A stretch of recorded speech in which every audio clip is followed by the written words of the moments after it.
Ano nga ba ang the best setup or ano nga ba ang best trading setup para sa isang newbie trader na kagaya mo, kagaya ko? Okay? So, pag-usapan natin yan sa video na to. Coming up!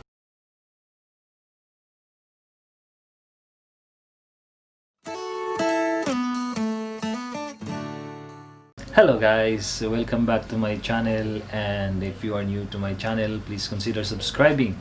In this channel, I share my trading journey at yung journey ko bilang isang OFW. So, if you are new to this channel, please consider subscribing. Malay mo, may matutunan ka sa mga video yung ginawa ko, just like strategies na natutunan ko din. I shared it. Ang pag-usapan natin ngayon, dahil matungal ang market, ay ano nga ba ang best trading setup para sa isang newbie trader? So, simple lang, para sa akin, ang best setup mo is kung ano lang yung meron ka sa ngayon. Kung nag-start ka na ng trading at okay naman yung setup mo, hindi naman mabagal yung internet mo, reliable naman, yun ang importante, at na-execute mo naman ng maayos yung trade mo, kahit cellphone pa ang gamit mo, kahit lumang laptop ang gamit mo, walang problema. Basta na-execute mo ng maayos ang iyong mga trade. So, yung ideal na setup, kusang darating yan, dahan-dahan, huwag mong biglain. Kung nag-study ka na about trading at ready ka na mag-trade, so kung ano yung meron ka, yun ang utilize mo, lalo na ngayon, pandemic, no? So, iwasan nating bumili ng kung ano-ano na lang dahil gusto nating i-improve ang ating trading. Basta ang importante, reliable yung iyong internet.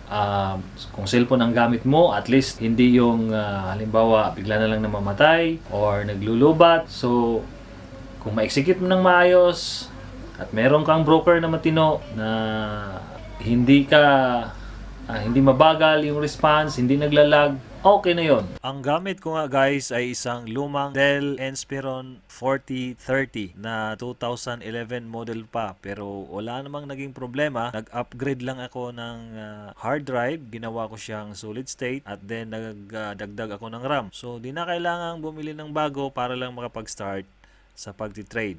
Ang dinagdag ko lang guys sa setup ko is isang separate na monitor para ikabit ko siya sa laptop at magkaroon na ako ng dual monitor. Ito naman ay para hiwalay yung aking execution screen, which is andon yung broker, at sa kabila naman ay nandoon yung charting tools. Tapos nagdagdag na rin ako guys ng keyboard, separate keyboard, and then mouse para komportable yung pagti-trade. Kasi mas maliit kasi yung sa keyboard sa laptop at wala ding number pad.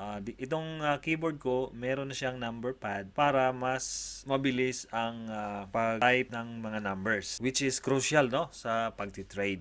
Okay, that's it guys. Yan lang ang mai-share ko sa inyo with regards sa trading setup. So, hindi ito ibig sabihin trading setup or strategy ha. Ang ibig ko sabihin dito ay yung setup mo sa pagtitrade, yung computer or yung mga hardware mo pagdating sa pag-trade. So, okay. So, I hope wag niyong pilitin kung alam mo, minsan maiisip mo na kailangan kong bumili nito para maging maayos yung trade ko. Kailangan kung bumili ng maraming monitor at para ka nang nai-stress dahil gusto mo solid yung setup, gusto mo perfect yung setup, papagastos ka lang nun guys. So dagdag mo na lang sa buying power mo yung